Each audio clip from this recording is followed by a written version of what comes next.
जय हिंद, वंदे मातरम। आज मैं आप लोगों को मुंशी प्रेमचंद जी की एक रचना कर्मभूमि भाग 23 सुनाने जा रही हूँ। सलीम ने कुछ इस भाव से कहा, जिससे आप इन बातों को क्या जाने। जी हाँ, लेकिन सलीम भी इस फन में उस्ताद है। बीए तक तो बच्चों का खेल था, आईसीएस में ही मेरे कमाल का इम्तिहान होगा। सबसे नीचे मेरा नाम गजट में न निकले तो मुंह न दिखाऊं। चाहूं तो सबसे ऊपर भी आ सकता है, मगर फायदा क्या, रुपए तो बराबर ही मिलेंगे। शांति कुमार ने पूछा, तो तुम भी गरीबों का खून चूसोगे क्या? सलीम ने निर्लज्जता से कहा, गरीबों के खून पर तो अपनी परवरिश हुई है, अब और क्या कर सकता हूँ। यहाँ तो जिस दिन पढ़ने बैठे उसी दिन से मुफ्तखोरी की धुन समा गई। लेकिन आपसे सच कहता हूँ डॉक्टर साहब, मेरी तबीयत उस तरफ नहीं है। कुछ दिनों में मुलाजमत का काम करके मैं देहात की तरफ चला जाऊंगा। गाय भैंस पाल कर फल वल पैदा करूंगा, पसीने की कमाई खाऊंगा। मालूम होगा मैं भी आदमी हूँ। अभी तो खटमलों की तरह दूसरों के खून पर ही जिंदगी कटेगी, लेकिन मैं कितना ही गिर जाऊं, मेरी हमदर्दी गरीबों के साथ रहेगी। मैं दिखा दूंगा कि अफसरी करके भी पब्लिक की खिदमत की जा सकती है। हम लोग खानदानी किसान हैं। अब्बा जान ने अपने ही बूते से यह दौलत पैदा की है। मुझे जितनी मोहब्बत रियायत से हो सकती है, उतनी उन लोगों को नहीं हो सकती जो खानदानी रईस हैं। मैं तो कभी अपने गांव में जाता हूँ तो मुझे ऐसा मालूम होता है कि यह लोग मेरे अपने हैं। उनकी सादगी और मशक्कत देखकर दिल में उनकी इज्जत और हो जाती है। जाने कैसे लोग उन्हें गालियाँ देते हैं, उन पर जुल्म करते हैं। मेरा बस चले तो बदमाश अफसरों को काले पानी भेज दूं। शांति कुमार को ऐसा जान पड़ा कि अफसरी का जहर अभी इस युवक के खून में नहीं पहुंचा है। इसका हृदय अभी तक स्वस्थ है। बोले, जब तक रियायत के हाथ में अख्तियार न होगा, अफसरों की यही हालत रहेगी। तुम्हारी जबान से यह ख्यालात सुनकर मुझे सच्ची खुशी हो रही है। मुझे तो एक भी पल भला आदमी कहीं नजर नहीं आता। गरीबों की लाश पर सब के सब गिद्धों की तरह जमा होकर उसकी बोटियां नोच रही हैं, मगर अपनी बस की बात नहीं। इसी ख्याल से दिल का तस्कीन देना पड़ता है। जब खुदा की मर्जी होगी तो आप ही वैसे सामान्य हो जाएंगे। इस हाहाकार को बुझाने के लिए 2-4 घड़े पानी डालने से तो आग और भी बढ़ेगी, बुझेगी नहीं। पूरे इंकलाब की जरूरत है, इसलिए तो जले जितना जी चाहे साफ हो जाए। जब कुछ जलने को बाकी न रहेगा तो आग आप ठंडी हो जाएगी। तब तक हम भी हाथ सेकते हैं। कुछ अमर की भी खबर है? मैंने एक खत भेजा था, कोई जवाब नहीं आया। सलीम ने चौंक कर कहा, जेब में हाथ डाला और एक खत निकालता हुआ बोला, इस खत की याद ही न रही। आज 4 दिन से आया हुआ है, जेब में ही पड़ा है। रोज सोचता था और आज भूल जाता था। शांति कुमार ने जल्दी से हाथ बढ़ाकर खत ले लिया और नीचे क्रोध के 2-4 शब्द कहकर पत्र पढ़ने लगे। भाई साहब, मैं जिंदा हूँ और आपका मिशन यथाशक्ति पूरा कर रहा हूँ। वहाँ के समाचार कुछ तो नैना के पत्रों से मुझे मिल जाते हैं, किंतु आपका पत्र पढ़कर तो मैं चकित रह गया। इन थोड़े से दिनों में तो वहाँ क्रांति सी हो गई।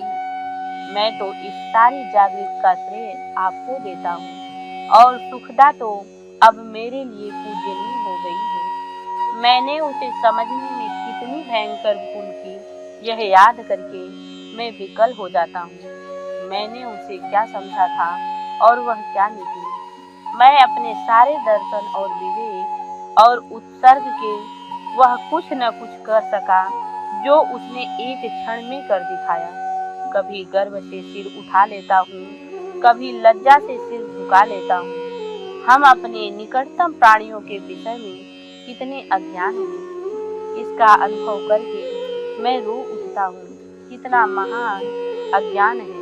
मैं क्या स्वप्न में भी सोच सकता था कि विलासी सुखदा का जीवन इतना त्यागमय होगा। मुझे इस अज्ञान ने कहीं का नहीं छोड़ा। जी में आता है आकर सुखदा से अपने अपराध की क्षमा मांगूं, पर कौन सा मुंह लेकर आऊं। मेरे सामने अंधकार है, अभेद है, कुछ नहीं सूझता, मेरा सारा आत्मविश्वास नष्ट हो गया। ऐसा ज्ञात होता है कोई अनदेखी शक्ति मुझे खिला खिलाकर कुचल डालना चाहती है। मैं मछली की भांति कांटे में फंसा हुआ हूँ, कांटा मेरे कंठ में चुभ गया है। कोई हाथ मुझे खींच लेता है, खींचा चला जाता हूँ, फिर डोर ढीली हो जाती है और मैं भागता हूँ। अब जान पड़ा कि मनुष्य विधि के हाथ का खिलौना है, इसलिए अब उसकी निर्दय पीड़ा की शिकायत नहीं करूँगा। कहाँ हूँ कुछ नहीं जानता, किधर जा रहा हूँ कुछ नहीं जानता। अब जीवन में कोई भविष्य नहीं है, भविष्य पर विश्वास नहीं रहा। इरादे झूठे साबित हुए, कल्पनाएं मिथ्या निकली। मैं आपसे सत्य कहता हूँ, सुखदा मुझे नचा रही है। उस मायाविनी के हाथों में कठपुतली बना हुआ हूँ। पहले एक रूप दिखाकर उसने मुझे भयभीत कर दिया और अब दूसरा रूप दिखाकर मुझे परास्त कर रही है। कौन उसका वास्तविक रूप है नहीं जानता। सकीना का जो रूप देखा था वह भी उसका सच्चा रूप था नहीं कह सकता। मैं अपने ही विषय में कुछ नहीं जानता। आज क्या कहूँ, कल क्या हो जाऊंगा, कुछ नहीं जानता। अतीत दुखदाई है, भविष्य स्वप्न है, मेरे लिए केवल वर्तमान है। आपने अपने विषय में मुझसे जो सलाह पूछी उसका मैं क्या जवाब दूं? आप मुझसे कहीं ज्यादा बुद्धिमान हैं। मेरा विचार है कि सेवा व्रतधारियों को जाति से गुजारा केवल गुजारा लेने का अधिकार है। यदि वह स्वार्थ को मिटा सके तो और भी अच्छा। शांति कुमार ने असंतोष के भाव से पत्र को मेज पर रख दिया। जिस विषय पर उन्होंने विशेष रूप से राय पूछी थी उसे केवल 2 शब्दों में उड़ा दिया। सहसा उन्होंने सलीम से पूछा, तुम्हारे पास भी कोई खत आया है? जी हाँ, इसके साथ ही आया था। कुछ मेरे बारे में लिखा था? कोई खास बात तो न थी, बस यही कि मुल्क को सच्चे मिशनरियों की जरूरत है और खुदा जाने क्या क्या। मैंने खत को आखिर तक पढ़ा भी नहीं। इस किस्म की बातों को मैं पागलपन समझता हूँ। मिशनरी होने का मतलब तो मैं यही समझता हूँ कि हमारी जिंदगी खैरात पर बसर हो। डॉक्टर साहब ने गंभीर स्वर में कहा, जिंदगी का खैरात पर बसर होना इससे कहीं अच्छा है कि सब्र पर बसर हो। गवर्नमेंट तो कोई जरूरी चीज नहीं। पढ़े लिखे आदमियों ने गरीब को दबाए रखने के लिए एक संगठन बना लिया है, उसी का नाम गवर्नमेंट है। गरीब और अमीर का फर्क मिटा दो और गवर्नमेंट का खात्मा हो जाए। आप तो ख्याली बातें कर रहे हैं। गवर्नमेंट की जरूरत उस वक्त न रहेगी जब दुनिया में फरिश्ते आबाद होंगे। आइडियल आदर्श को हमेशा सामने रखने की जरूरत होती है, लेकिन तालीम का सफा विभाग तो सब्र करने का सफा नहीं है। फिर जब आप अपनी आमदनी का बड़ा हिस्सा सेवा आश्रम में खर्च करते हैं तो कोई वजह नहीं है कि आप मुलाजिम छोड़कर सन्यासी बन जाएं। यह दलील डॉक्टर साहब के मन में बैठ गई। उन्होंने अपने मन को समझाने का एक साधन मिल गया। बेशक शिक्षा विभाग का शासन से संबंध नहीं। गवर्नमेंट जितनी ही अच्छी होगी उसका शिक्षा कार्य और भी विस्तृत होगा। तब इस सेवा आश्रम की भी क्या जरूरत होगी। संगठित रूप से सेवा धर्म का पालन करते हुए शिक्षा का प्रचार करना किसी दशा में भी आपत्ति की बात नहीं हो सकती। महीनों से जो प्रश्न डॉक्टर साहब को बेचैन कर रहा था आज हल हो गया। सलीम को विदा करके वह लाला समरकांत के घर चले। समरकांत को अमर का पत्र दिखाकर सुखरू बनाना चाहते थे। जो समस्या अभी वह हल कर चुके थे उसके विषय में कुछ संदेह उत्पन्न हो रहे थे। उन संदेहों को शांत करना भी आवश्यक था। समरकांत तो कुछ खुलकर उनसे न मिले। सुखदा ने उनका खबर पाते ही बुला लिया। रेणुका बाई भी आई हुई थी। शांति कुमार ने जाते जाते समरकांत का पत्र निकालकर सुखदा के सामने रख दिया और बोले, सलीम ने 4 दिनों से अपनी जेब में डाल रखा था और मैं घबरा रहा था कि क्या बात है। सुखदा ने पत्र को उल्टी हुई आंखों से देखकर कहा, तो मैं इसे लेकर क्या करूं? शांति कुमार ने विस्मित होकर कहा, जरा एक बार इसे पढ़ो तो, इससे आपके मन की बहुत ही शंकाएं मिट जाएंगी। सुखदा ने रूखेपन के साथ जवाब दिया, मेरे मन में किसी तरफ से कोई शंका नहीं है। इस पत्र में भी जो कुछ लिखा होगा वह मैं जानती हूँ। मेरी खूब तारीफें की गई होंगी। मुझे तारीफ की जरूरत नहीं। जैसे किसी को क्रोध आ जाता है उसी तरह मुझे वह आवेश में आ गया। यह भी क्रोध के सिवा और कुछ न था। क्रोध की कोई तारीफ नहीं करता। यह आपने कैसे समझ लिया कि इससे आपकी तारीफ की है? हो सकता है खेद भी प्रकट किया हो। तो फिर आप और चाहती क्या हैं? अगर आप इतना भी नहीं समझ सकते तो मेरा कहना व्यर्थ है। रेणुका बाई अब तक चुप बैठी थी। सुखदा का संकोच देखकर बोली, जब वह अब तक घर लौटकर नहीं आए तो कैसे मालूम हो कि उनके मन के भाव बदल गए हैं? अगर सुखदा उनकी स्त्री न होती तब भी तो उसकी तारीफ करते। नतीजा क्या हुआ? जब स्त्री पुरुष सुख से रहे तभी तो मालूम हो कि उनके अंदर प्रेम है। प्रेम को छोड़िए, प्रेम तो बिरले ही दिलों में होता है। धर्म का निवाह तो किया नहीं गया। पति 1000 कोस पर बैठा हुआ स्त्री की बड़ाई करे, स्त्री 1000 कोस पर बैठी हुई मियाँ का तारीफ करे, इससे क्या होता है? सुखदा खींच कर बोली, आप तो अम्मा बेबात की बात करती है। जीवन तब सुखी होता है जब मन का आदमी मिले। उन्हें मुझसे अच्छी एक वस्तु मिल गई, वह उससे वियोग में भी मगन है। मुझे उनसे अच्छा अभी कोई नहीं मिला और न इस जीवन में मिलेगा। यह मेरा दुर्भाग्य है, इसमें किसी का दोष नहीं है। रेणुका ने डॉक्टर साहब की ओर देखकर कहा, सुना आपने बाबूजी, यह मुझे इसी तरह रोज जलाया करती है। इतनी बार कहा है कि चल हम दोनों उसे वहां से पकड़ लाएं, देखे कैसे नहीं आता। जवानी की उम्र में थोड़ी बहुत नादानी सभी से हो जाती है, मगर यह न खुद मेरे साथ चलती है न मुझे जाने देती है। भैया एक दिन भी ऐसा नहीं जाता कि बगैर रोए मुंह में अन्न जाता हो। तुम क्यों नहीं चले जाते भैया? तुम उसके गुरु हो, तुम्हारा अदब करेगा। तुम्हारा कहना वह नहीं टाल सकता। सुखदा ने मुस्कुरा कर कहा, हाँ यह तो तुम्हारे कहने से आज ही चले जाएंगे। यह तो और खुश होते हैं कि शिष्यों में एक तो ऐसा निकला जो इनके आदर्श का पालन कर रहा है। विवाह को यह लोग समाज का कलंक समझते हैं। इनके पंथ में पहले किसी को विवाह करना ही नहीं चाहिए और अगर दिल न माने तो किसी को रख लेना चाहिए। इनके दूसरे शिष्य मियाँ सलीम हैं। हमारे बाबू साहब तो न जाने किस दबाव में पड़कर विवाह कर बैठे, अब उसका प्रायश्चित कर रहे हैं। शांति कुमार ने झेपते हुए कहा, देवी जी आप मुझ पर मिथ्या आरोप कर रही हैं। अपने विषय में मैंने अवश्य यही निश्चय किया है कि एकांत जीवन व्यतीत करूंगा, इसलिए कि आज से ही सेवा का आदर्श मेरे सामने था। सुखदा ने पूछा, क्या विवाहित जीवन में सेवा धर्म का पालन असंभव है या स्त्री इतनी स्वार्थात होती है कि आपके कामों में बाधा डालने बिना नहीं रह सकती? गृहस्थ जितनी सेवा कर सकता है उतनी एकांत जीवन कभी नहीं कर सकता, क्योंकि वह जीवन के कष्टों का अनुभव नहीं कर सकता। शांति कुमार ने विवाह से बचने की चेष्टा करके कहा, यह तो झगड़ा का विषय है देवी जी और तय नहीं हो सकता। मुझे आपसे एक विषय में सलाह लेना है।